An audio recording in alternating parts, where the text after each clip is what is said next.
Travis Wingate. So, in early morning seminary, a seminary teacher brought up that the greatest trick Lucifer ever pulled was to convince people he didn't exist. And having been thinking of that, it didn't take too long before I realized that no, the greatest trick that Lucifer ever pulled was convincing people that he was their God.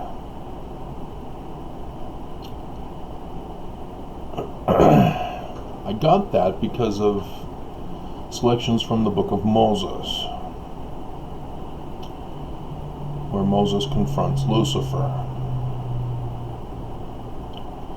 and from reading in the book of Mormon about those who confessed that yes,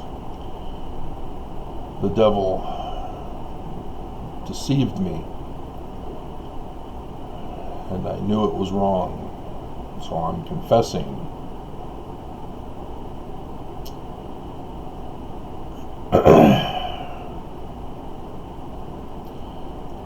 I was divorced from the woman formerly called my second wife last year,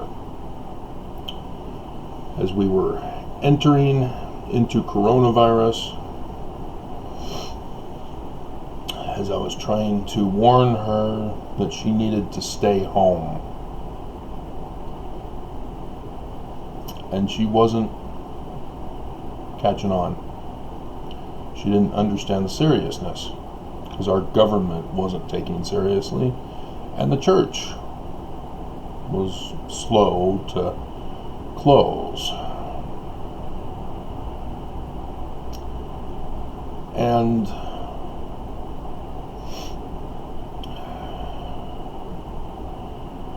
she was still trying to get me to come back to church. She did not understand that Bishop Hammond refused me to come back. I had to drop my business promoting Joseph Smith as a translator. And she was in denial. And kept trying to get me to go back to church. And so I had to escalate things and point out our ceiling at the Salt Lake Temple, room number 13, and about how Donna, our Relief Society president, took the photographs at the door of the temple, and that had the inverted pentagram. And she still refused to accept that was Lucifer's pentagram, as described in Isaiah 14, and the same passage in the Book of Mormon, that it refers to a falling star.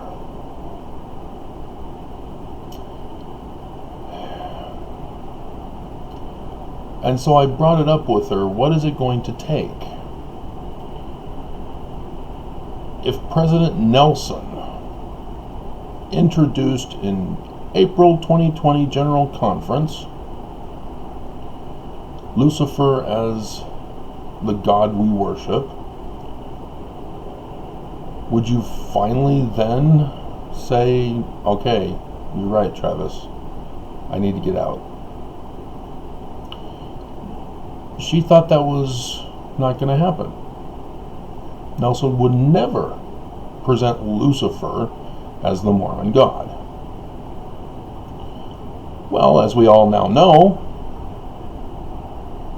he presented an idol as our new God. That blew me away, because the devil delighteth in idols. And there Nelson was, putting the statue even of the Christus, built on top of the capstone, which he said was the church. I mean, that's the logo. He says this is the capstone, and upon it, the Christus. And then he put the arch to represent the tomb that he's been resurrected from.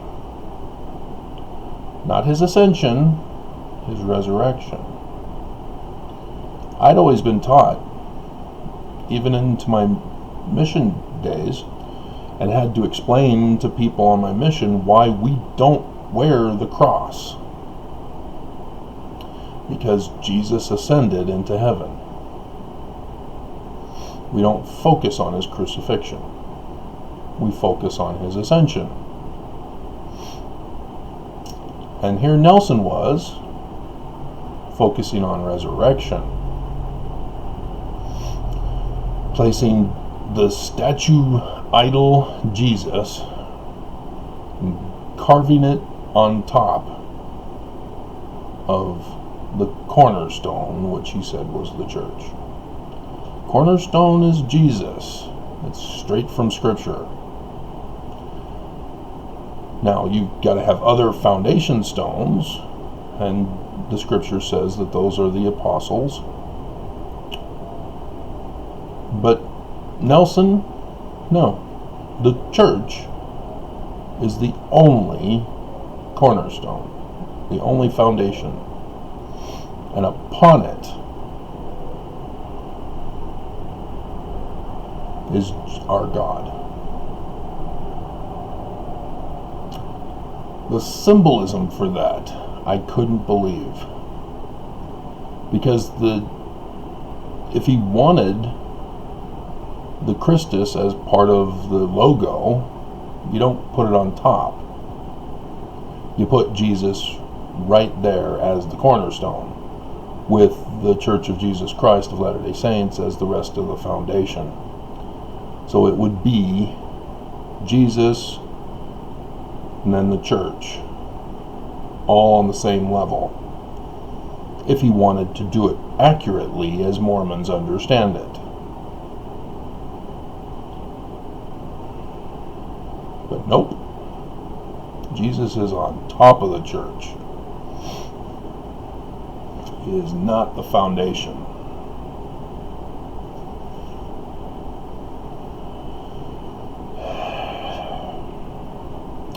Then came Christmas devotional.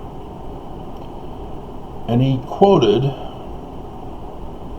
that Jesus is the bright and morning star. Now it comes from Revelation, except everybody interprets that incorrectly. Even in Mormonism, everybody thinks this is this Venus, the bright and morning star. Well, Venus is the inverted pentagram of Lucifer. How art thou fallen from heaven? From Isaiah chapter 14.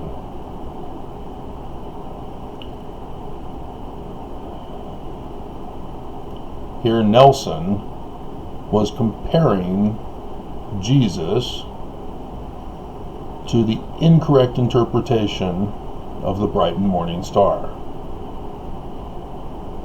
The bright and morning star is the sunstone, guys, the rising sun.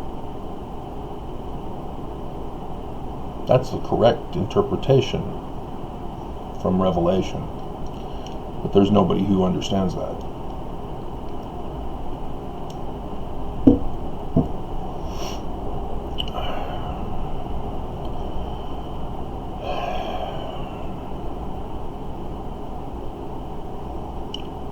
And then couldn't get to sleep. This is a big disturbance in the force. As I did the video before going to bed, Nelson came out today and declared that the symbol of the Salt Lake Temple is the love for Jesus Christ.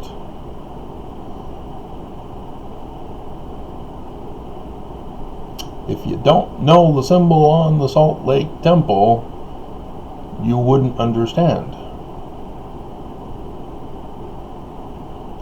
You'd think, yeah, it's because we're the Church of Jesus Christ. And the temple is a symbol of our membership. Yeah. Except there's that inverted pentagram thing that Karen and I have encapsulated on our wedding photo. But Donna made sure to get the whole door in for us. She even said, I made sure to get the whole door in for you. Most people cut it off. Do Mormons all know this? Am I the sucker and loser who was born and raised in the church but not in Utah, and therefore I'm the sucker? I got punked. Haha, Travis, we've been the Church of Lucifer the whole time. You're a snowflake, Travis. Is that the case? Does everybody know it? Have any of you even seen the movie Hot Fuzz? He gets assigned to investigate out in a rural community.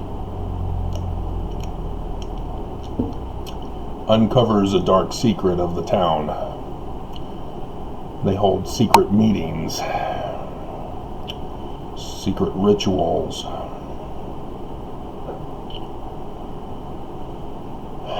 Have any of you seen Rosemary's Baby? A newlywed couple move into a new neighborhood. Everything seems fine and friendly. And then there's some incident where she gets pregnant and she's having a baby and the town starts getting weird.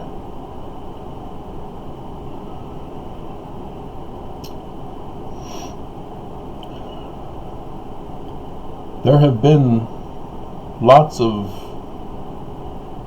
what I thought were just rumors of satanic rituals being performed by Mormons. And with Q, they came back primarily in England, where people were discussing Mormon satanic ritual, sacrifices and other horrible things. And I thought, no, this can't be right. I mean, yeah, I know the church is not the true church now at this point, but they can't be that extreme.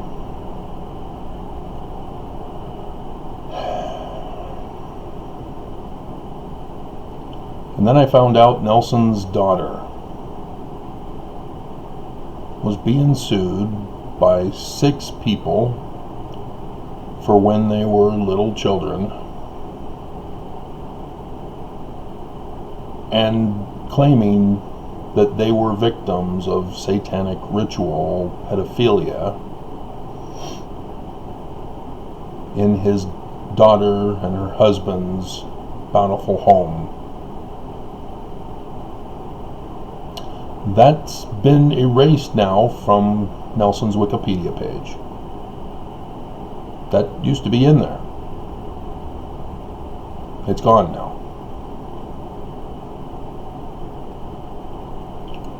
I assume that that case has either been settled or dismissed.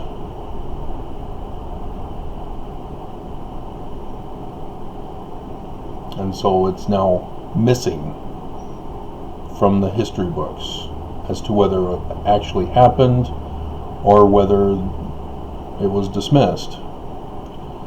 Now, my experience with the law here in Utah, Anything the church wants and needs is done. So I can't sue.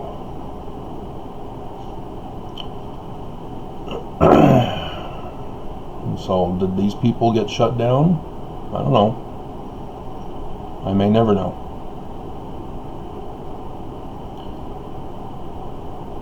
But here we are approaching a year later,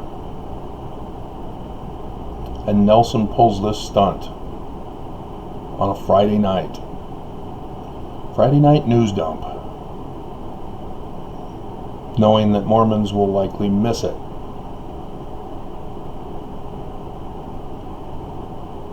But what if Nelson, for April General Conference, comes out and says, Lucifer is our God. That is the symbol. And it means light bearer, and he tries all sorts of different ways to justify it. We are the children bearing the light of God. Whatever way he does it.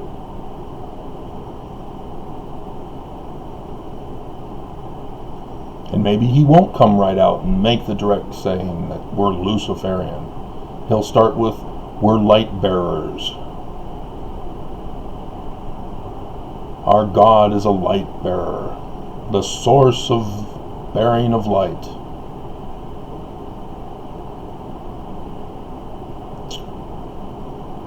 And then waits till 2024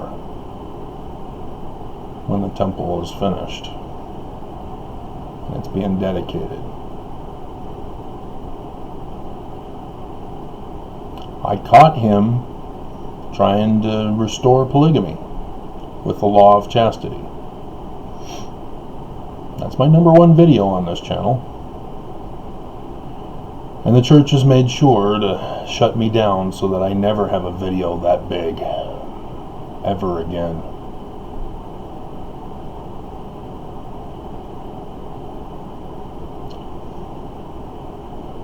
But I caught him. Those to whom you are legally and lawfully wedded according to his law, which comes from section 132, which discusses 10 virgins. That's according to his law. Polygamy is required for entrance into the celestial kingdom according to his law in section 132. Not just one wife, 10 virgins. Polygamy. And for polygamy, you have to get approval from the first presidency. That's how it was under Brigham Young, and until the United States shut down the church. This is why the church no longer practices polygamy, because the United States shut them down.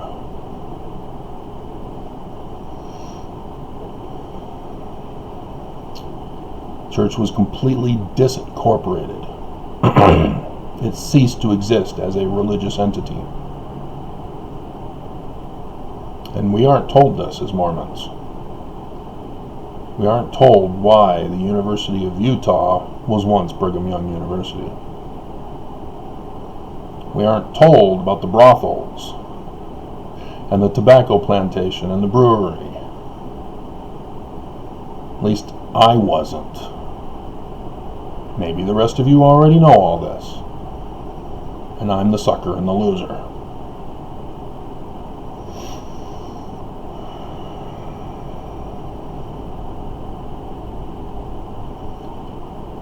And so, in 1978,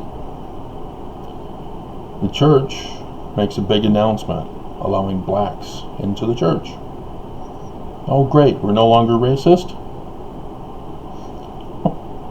I was just 8 years old. I had no clue why the audience was in a roar.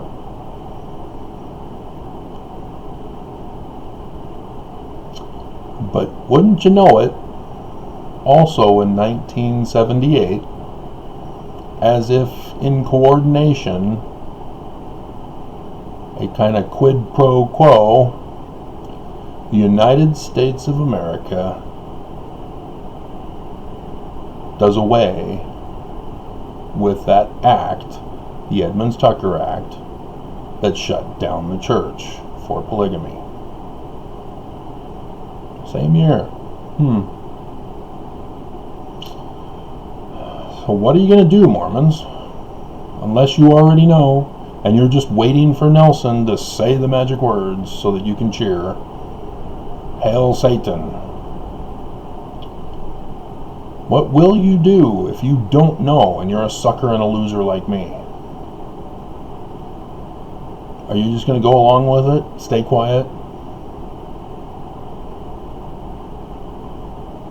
Just say, oh, I'm sure there's an explanation somewhere. We'll just wait until the millennium.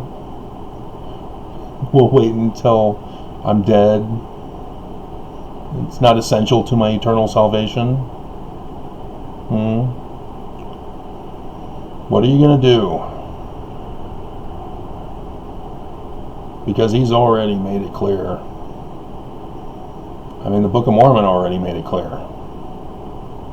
Great and abominable church, founded by the devil. Filthy rich, neglects the poor, persecutes the saints, puts them in bondage, takes away agency.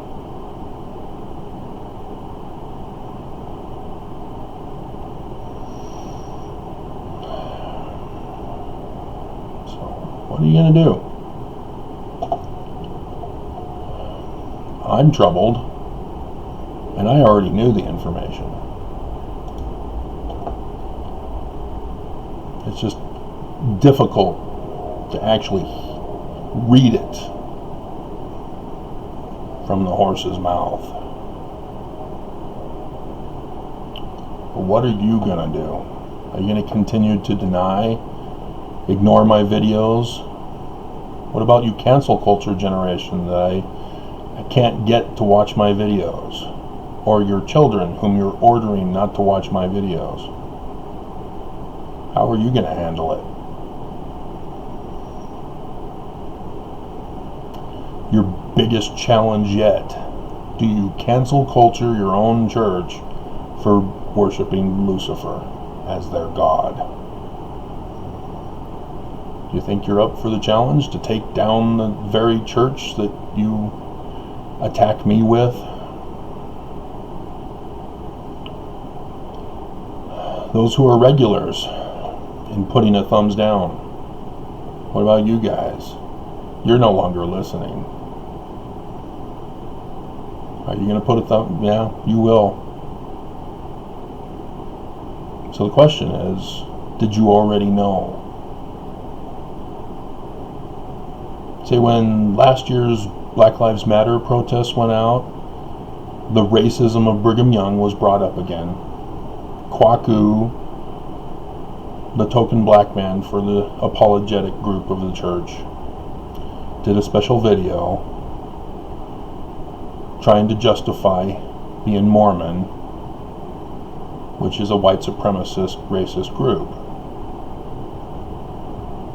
And as a result, he was then elevated to be an actual official member of the apologetics, leaving behind his Saints Unscripted.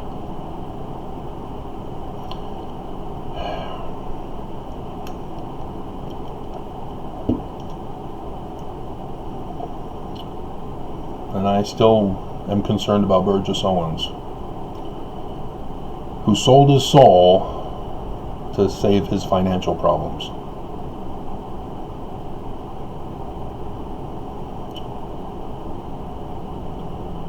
Who's voting against the Voting Rights Act. Burgess Owens, dear God, I sat next to him in Poughkeepsie. He gave a little fireside speech as a missionary. I had to sit on the stand next to him.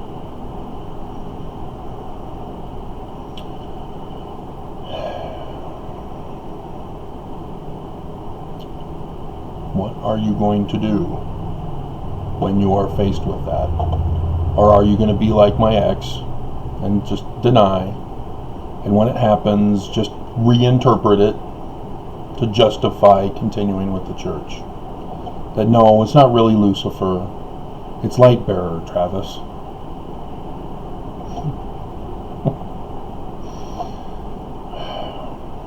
See, God is light, God is truth, and that is our God.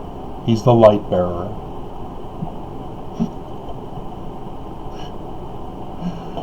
Oh, guys.